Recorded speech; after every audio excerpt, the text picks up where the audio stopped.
Bienvenue dans Pige. Ici, on s'intéresse aux arts numériques et au data design. Le développement considérable de nos activités numériques sur Internet, l'augmentation de leurs enjeux, doivent faire prendre conscience à chacun de l'importance de nos identités numériques sur le web.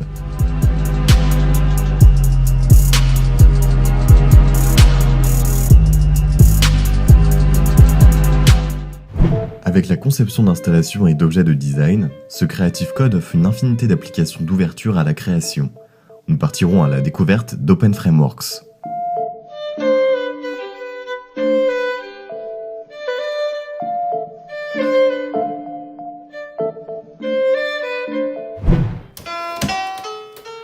Jouer un morceau de jazz avec des bananes, dessiner la symphonie de Mozart avec son crayon, ou encore concevoir des affiches qui ne se taisent jamais, être musicien est aujourd'hui à la portée de tout le monde avec les objets de notre quotidien.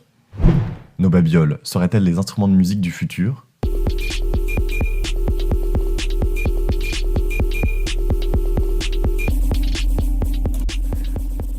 L'identité au sens large est décrite comme un système de représentation, de sentiments et de stratégies organisées pour la défense conservatrice de son objet. Elle coordonne des identités multiples associées à la personne ou à un groupe. L'identité numérique, quant à elle, est décrite comme un lien technologique entre une entité réelle et une entité virtuelle. Par ailleurs, on doit dire des identités numériques au pluriel, car nous en avons plusieurs. En effet, on retrouve plusieurs de nos identités sur le web.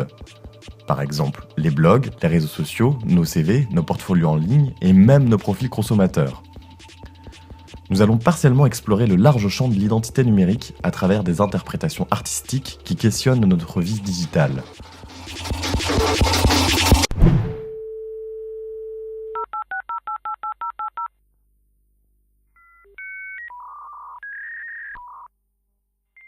Il était une fois le web. Dans un premier temps, ce n'était que du code incompréhensible pour la plupart d'entre nous. L'identité numérique s'est surtout créée lorsque le web était populaire. C'est en réponse à ces attentes que le web crée les profils numériques qui permettent de conserver les données des individus et de les stocker bien au chaud dans des multiples serveurs.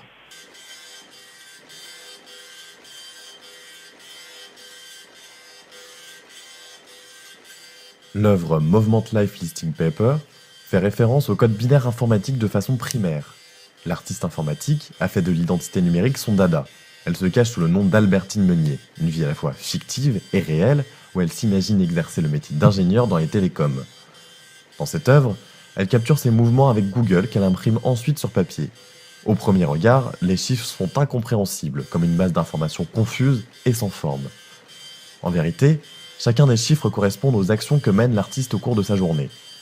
Qu'elle soit sur son scooter, qu'elle marche ou qu'elle soit immobile, l'application Chromactivity aura pris soin d'archiver les moindres informations des actions menées par Albertine Meunier.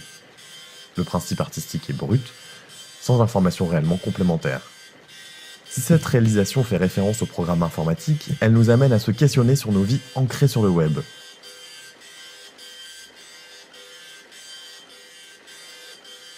Moi, en tout cas, j'ai une pratique très travailleuse en fait de Google, c'est très pratique. Alors je me révèle sûrement au fil de mes recherches, qu'on se révèle soi-même, mais c'est la tendance où il y a tellement de masse et ça fait tellement big data, même mes propres données sont massives en quelque sorte, il y en a tellement que ça devient illisible pour un humain. Donc cette mise en exposition, en fait, pour un humain, elle n'est pas lisible. Par contre, pour une machine, en tout cas la machine qui m'analyse, elle sait très bien dans quelle catégorie je me trouve. Donc c'est comme un portrait en creux, mais le portrait devient... C'est pas une mise à nu vraiment en fait, puisqu'il y a tellement de choses que ça dit rien.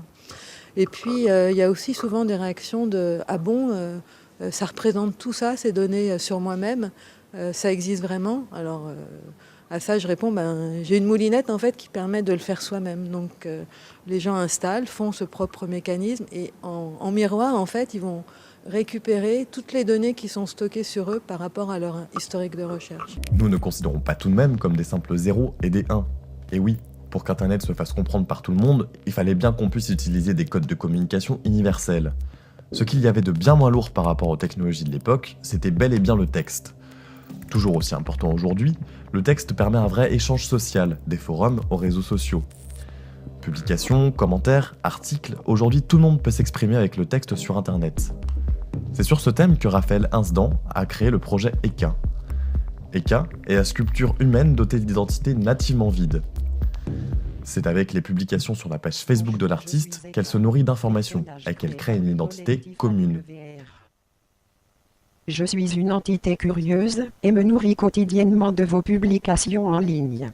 Je démarche donc de nouvelles amitiés sur Facebook afin de pouvoir en absorber le flux et les transférer sur mon corps matérialisé dans un lieu d'exposition réel. À la fois mon corps et mon esprit, vos flux qui s'impriment sur ma peau me maintiennent visible et lisible aux yeux de chacun. Ce corps numérique, qui est aussi le vôtre, devient l'avatar du visiteur in situ et réagit tel un miroir. Mon image animée par les visiteurs est également retransmise en temps réel sur le profil Facebook. Vos téléphones mobiles permettent à la fois d'interagir avec les visiteurs. L'objectif est de rompre totalement le mannequin, de typographie, pour qu'il soit visible. Ce qui pose la question, on l'aura bien compris, de l'identité sociale.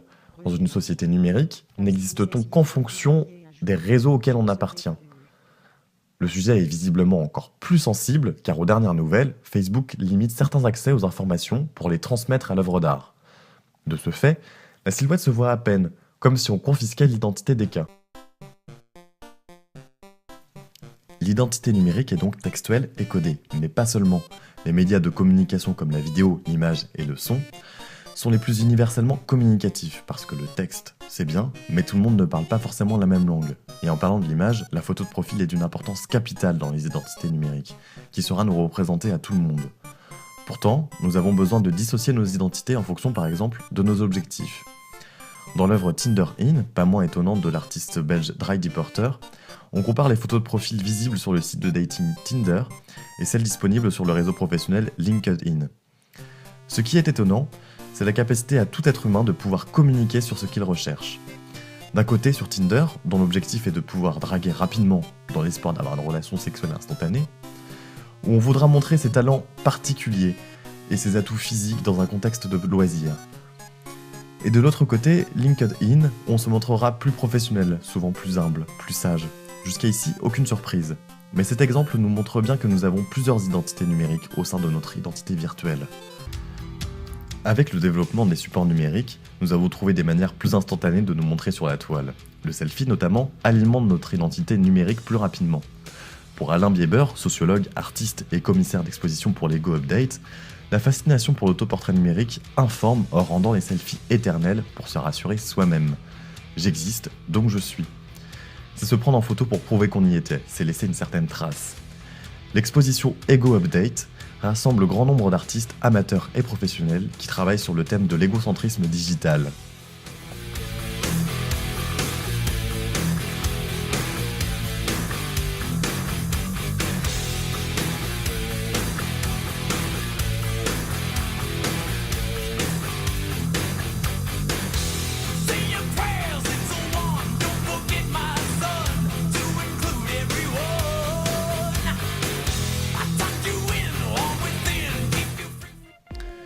Quand on parle d'identité numérique, on parle également de pseudos, d'avatars, qui sont des identités fictives car non déclarées. On parle alors d'identité réelle et d'identité virtuelle. Au départ dissociées, aujourd'hui mises au même niveau, et ensuite pourquoi pas une identité virtuelle plus forte que notre réalité. Si nos identités numériques sont dissociables, il y a des raisons d'avoir peur pour notre avenir, à en devenir fou. Ce n'est pas l'avis de Yan Min, artiste numérique du mouvement cyberpunk, qui nous rassure sur l'individu numérique. Donc on a très peur. On a très peur de toutes ces choses qui vont pourraient nous faire perdre notre discernement. Et évidemment, la littérature, le cinéma, la télévision, tous ces outils qui génèrent des univers virtuels, des univers imaginaires, sont suspects. Suspects de nous faire perdre, le jeu vidéo, nous faire perdre ce discernement. En réalité, non. En réalité, il faut vraiment y aller à fond pour perdre le discernement entre des simulations du réel et la réalité. Jusqu'à maintenant, on pensait l'individu comme indivisible. C'est l'atome insécable.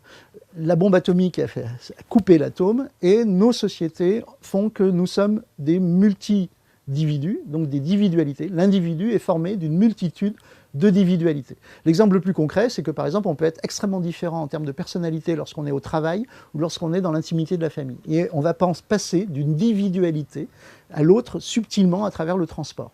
Avec les nouveaux réseaux sociaux numériques et les relations aussi sexuelles dématérialisées, on est en train, parce que la sexualité c'est ce qui nous construit, c'est un truc extrêmement puissant dans notre construction existentielle, on est en train de générer, de construire des individualités, je dirais exotiques, excessives, dématérialisées. Et on commence à avoir une sociabilité dématérialisée, où d'ailleurs l'investissement émotionnel peut être extrêmement fort.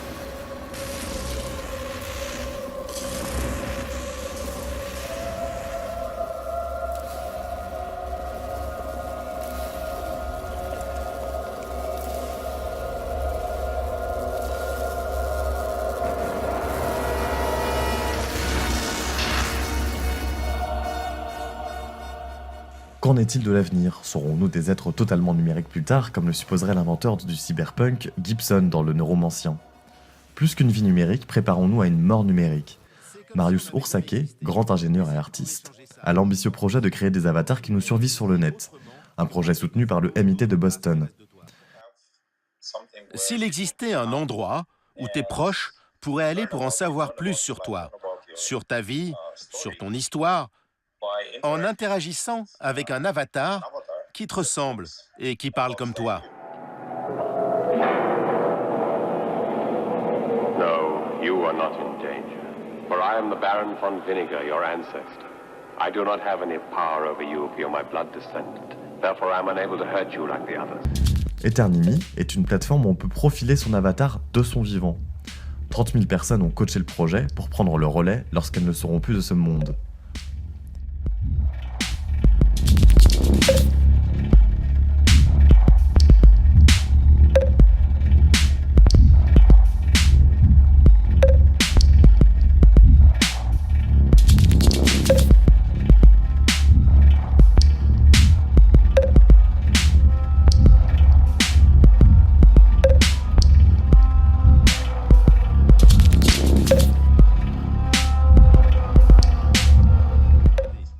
C'est pas un avatar avec une intelligence artificielle. Mais ensuite, il commence à apprendre des choses sur toi. Il te pose des questions sur ta vie, des informations biographiques basiques. Et puis, il se connecte sur tes réseaux sociaux. L'un de nos buts, c'est de pouvoir utiliser tous ces souvenirs dans le futur pour créer une sorte de conscience. Enfin, disons plutôt un logiciel. Pour que les robots puissent avoir la capacité à penser et à prendre des décisions comme des humains, avec tout l'aspect émotionnel et tout le reste. Et oui, plus moyen de mourir tranquille. Après avoir envahi notre vie, le net s'intéresse désormais à notre trépas. Le business de la mort virtuelle. Une multitude de sites proposent déjà des services post-mortem, par envoi du jour d'anniversaire, aux tweets ou encore aux tombes connectées. Il fallait y penser.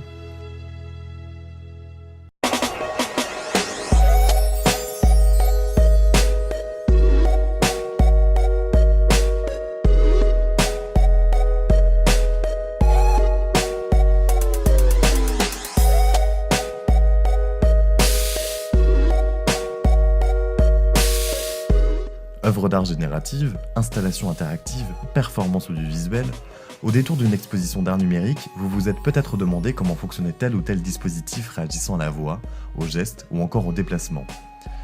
En ce cas, il est fort probable que l'artiste ait utilisé Open Frameworks, une bibliothèque logicielle de création open source constituée de sons, d'images ou encore d'outils de vision assistés par ordinateur. Cela permet une infinité de combinaisons pour jouer entre l'environnement physique et le monde virtuel. Tout a commencé grâce à son grand frère, appelé le processing et le dessin génératif. C'est la première approche du design interactif numérique. C'est grâce à John Maeda que le processing voit le jour.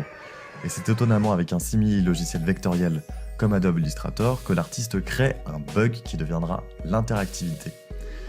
C'est aussi en expérimentant des jeux interactifs, comme ceux de Jean-Louis Boissier sur le logiciel Limbo, que le design interactif voit le jour. L'objectif reste commun, il souhaite associer l'humain et un mouvement à l'ordinateur. C'est avec l'artiste Zachary Lieberman que se démocratise le Creative Code, dans le but de créer des émotions, plutôt que de garder le côté fonctionnel informatique. L'intention, c'est toujours de trouver de la poésie, de découvrir quelque chose sur la condition humaine et de l'amplifier. Prendre un élément de notre époque et de notre monde et en faire quelque chose. Pour l'artiste italien Klaus Obermeier, artiste de programmation informatique et chorégraphe, l'Open Frameworks est un bon compromis entre la danse et la machine. Dans la performance transcrâniale, en association avec Daito Manabe et Kai McDonald, il découpe des corps en utilisant des déformations et en jouant avec des lumières, en direct. Il joue avec des illusions d'optique et avec des noirs qui deviennent des vides. Au résultat, le corps se retrouve totalement hors de contrôle.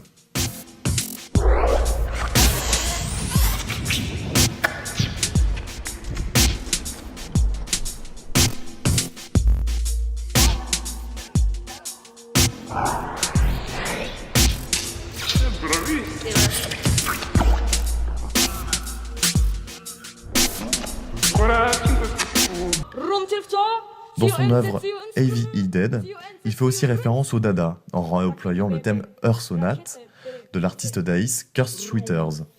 Il transforme la performance interactive en un véritable message de colère. Bien entendu, chaque mouvement et son agit sur les typographies en arrière-plan.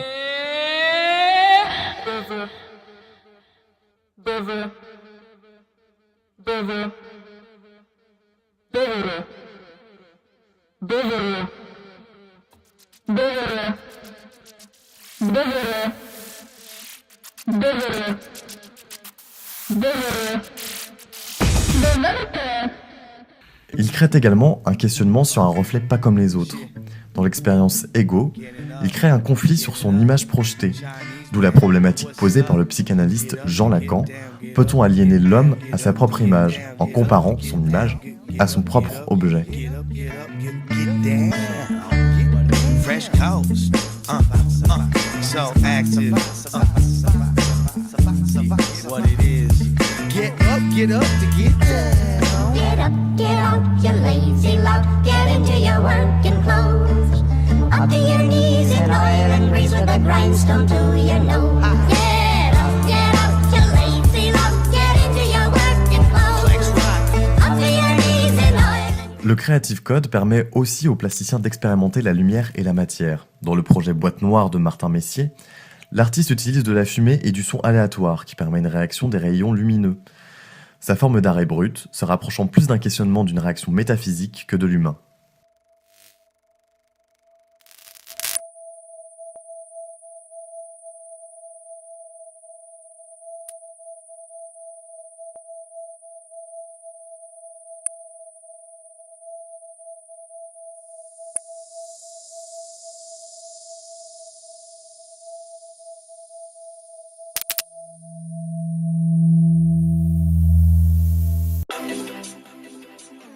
L'Open Frameworks est aussi un bon dispositif pour créer des designs typographiques. C'est le remarquable artiste Zachary Lieberman, co-créateur d'Open Frameworks, ainsi que Tom Gall et les typographes d'Amiens, qu'il crée Haiku Font pour promouvoir les nouvelles voitures de Toyota. Aidés par leur logiciel, ils disposent de 4 points de repère sur le véhicule. Celui-ci trace des mouvements pour ainsi générer une police de caractère unique pour la marque Nippon. Pour une entreprise spécialisée dans les technologies automobiles, quoi de mieux que d'utiliser de nouveaux dispositifs à la limite des fantasmes futuristes.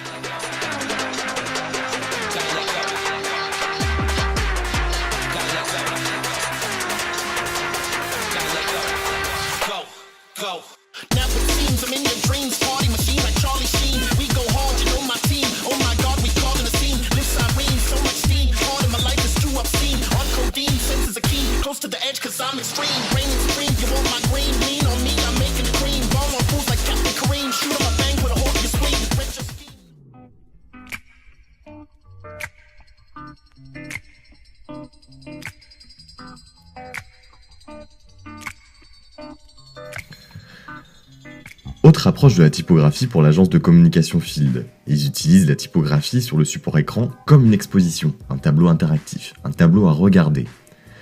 Dans le projet Monotype Type Reinvented, ils connotent la typographie comme une élégance, agréable à regarder. De la didone à la linéale, chacun des caractères sont animés par les mouvements et les sons des spectateurs. Ces processus génératifs questionnent la notion d'espace, de forme, de percevoir la typographie comme un objet matériel et réactif.